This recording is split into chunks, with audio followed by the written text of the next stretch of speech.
ने अपनी शादी की पहली सालगिरह मनाई। नमस्कार, मैं हूं आपके साथ अमित गर्ग शुक्ला। मैं आपको बताऊंगा कहां पर बनाई जा रही थी कैंसर की नकली दवाइयां। नमस्कार, मैं हूं अनुपम। मैं आपको बताऊंगा कैसे फायर फाइटर का काम कर रहा है अब रोबोट।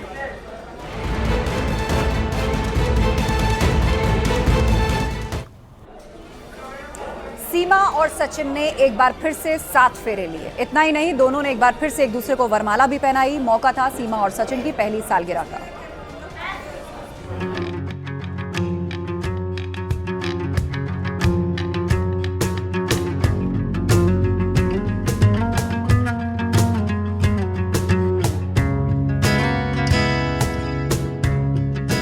सीमा हैदर और सचिन की शादी को 1 साल पूरे हो गए हैं।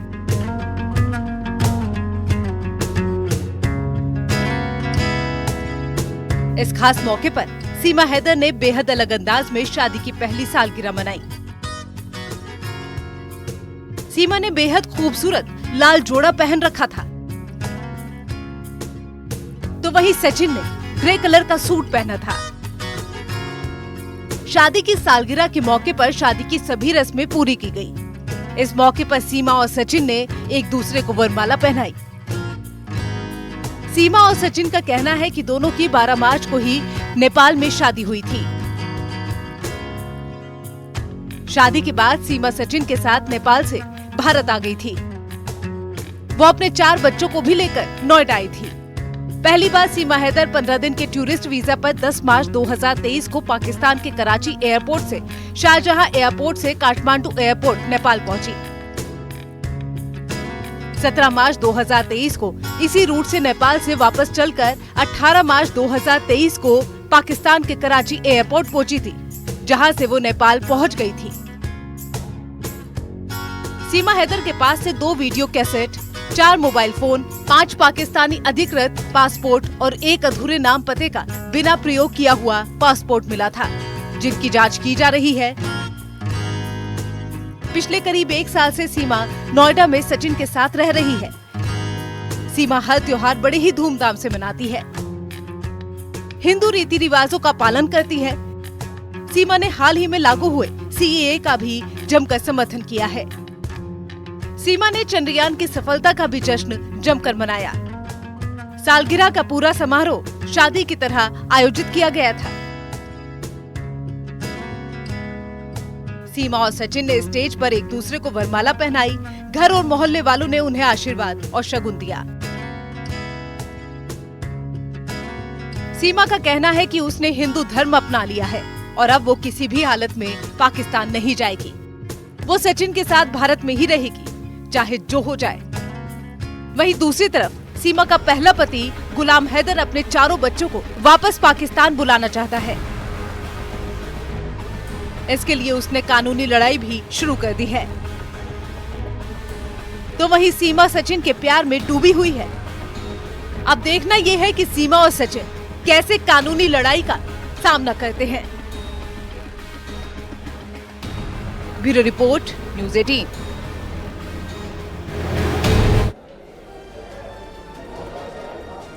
नोएडा में दमकल कर्मियों का काम आसान होने जा रहा है। कैसे, एक रिपोर्ट के जरिए दिखाते हैं आप।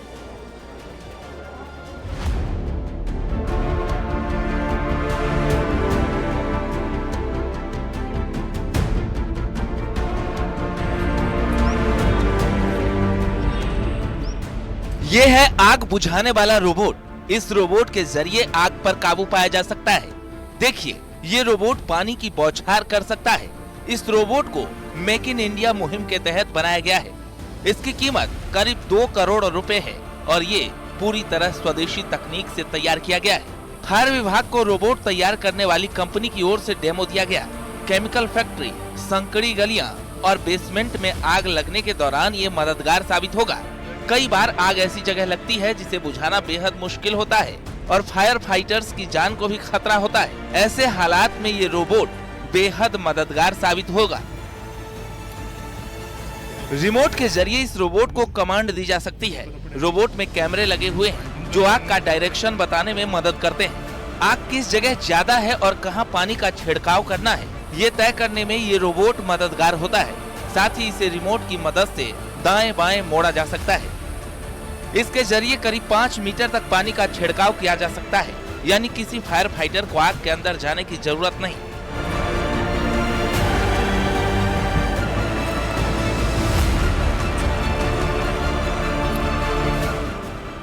पहले इस रोबोट को आगे भेजा जा सकता है ताकि फायर फाइटर्स को किसी तरह का कोई नुकसान न हो।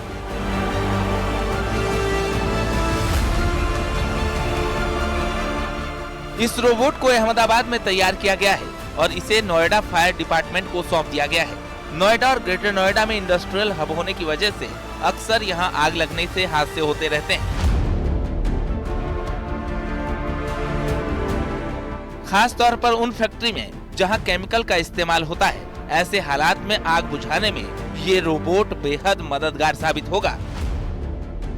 फायर विभाग को हाईटेक बनाने के उद्देश्य से आज एक स्वदेशी कंपनी ने प्रेजेंटेशन दी है फायर विभाग में, और रोबोटिक फायर फाइटिंग सिस्टम के तहत अब ये रोबोट आग बुझाएगा। इसको लेकर प्रेजेंटेशन दी गई। इस दौरान चीफ फायर ऑफिसर और तमाम फायर विभाग के अधिकारी सहित फायरमैन मौजूद रहे। आपको बता दें, ये स्वदेशी है, मेक इन इंडिया के तहत है। प्रधानमंत्री के वोकल फॉर लोकल को बढ़ावा देने के उद्देश्य से आज प्रेजेंटेशन दी गई थी।